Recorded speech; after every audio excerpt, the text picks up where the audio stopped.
You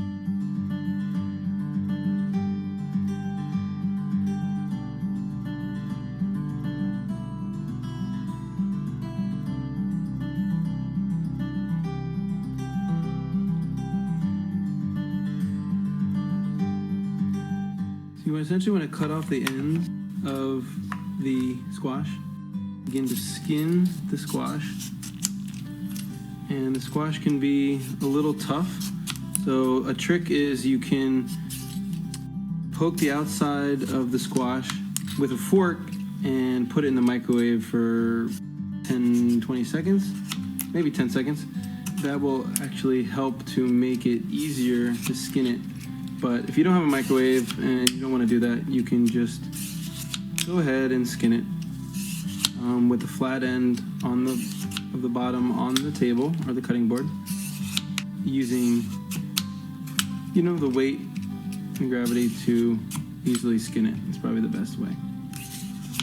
So make sure you get all the skin off of the squash.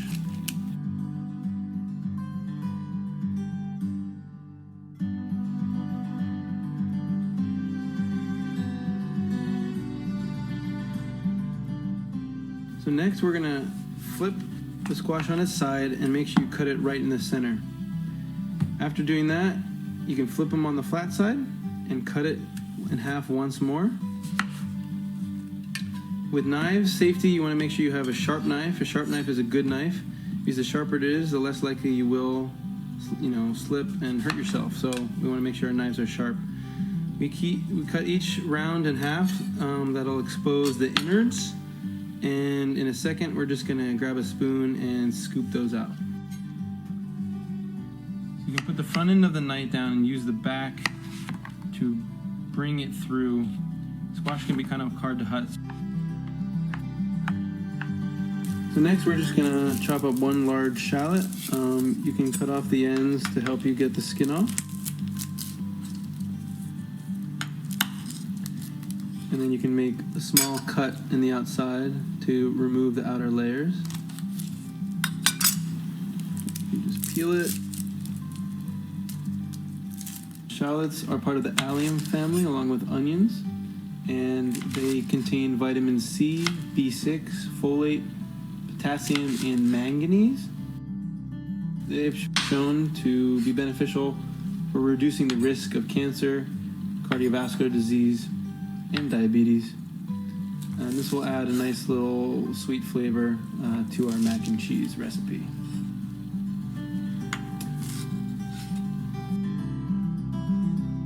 So now we're taking our 8-ounce block of white cheddar and we're going to grate it and put it into a bowl along with our flour, and we will use it in a second.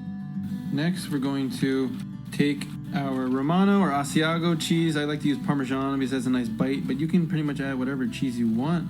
But we're going to do about half a cup to a cup of the second cheese. Yeah, make it cheesy as you like it. You can add less or more depending on what you want. So you can measure it with a measuring cup. And we're going to do just about a cup or half a cup depending on how much you want in the recipe. This recipe calls for half a cup of the Romano or Asiago cheese. Next, we're just going to take 1 tablespoon of flour and put it on top of our cheese mixture. So with half of the cubed squash, we're going to put it in boiling water and cook it for approximately 5 to 7 minutes. We basically just want to soften it up, and then we're going to blend it. So now we're going to drain the squash and get it ready for the food processor. If we don't have a food processor, you can use a blender. So in a fry pan, we're gonna add some butter and just get it hot, and then we're gonna add our shallots right in there and cook for a couple minutes until they are soft. So next we're gonna get 1.5 tablespoons of flour and mix it with 2.5 cups of milk. We're going to add that to our shallots that we're sauteing in a moment.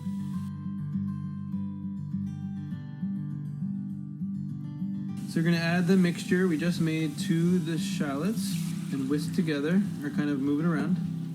We're also going to add the squash mixture now and cook for a few minutes. So we blended up the squash mixture. We're going to add it in, cook it on medium-low for 3 minutes. Make sure it's just kind of even. Mix it around. So now we're going to take 16 ounces of our macaroni and pour it into the water and boil for whatever the package directions say. So now we're going to add the flour and cheese mixture to our pan and mix it until it's even. Should get it all out. Careful, since there's a lot of liquid in this. So mix it evenly and slowly. So it has a nice consistency when we add it to our pasta, which is cooking now. So now we're going to do 3 tablespoons of panko breadcrumbs into our remaining 1 tablespoon of butter, and we're going to mix it around until the breadcrumbs kind of absorb some of the butter and it's looking just right to put on top of our mac and cheese. So in the last 4 minutes of cooking the pasta, we want to add the remaining 16 ounces of our cubed butternut squash to soften it before we put it in the baking dish and combine it with the beautiful cheese mixture. So now that we've drained our pasta and squash, we're going to pour some of it into the pan. I put a little bit of the sauce mixture on the bottom. So the next step is to combine the pasta and our cheese mixture in one big baking dish. And we're going to mix it around so it's even before we put it in the oven to bake it. Add the rest of the pasta in and make sure that it is evenly spread throughout our dish before we bake it.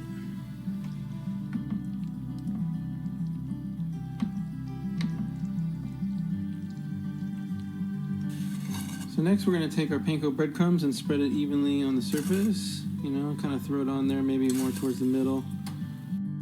This has a nice bready coating.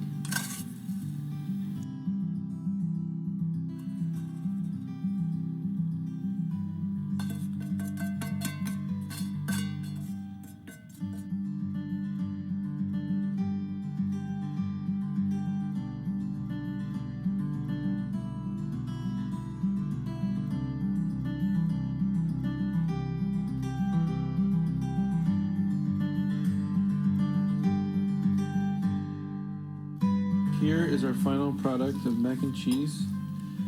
It's very cheap, but also full of nutrients and vitamins. Squash is good for you. Contains a lot of vitamins.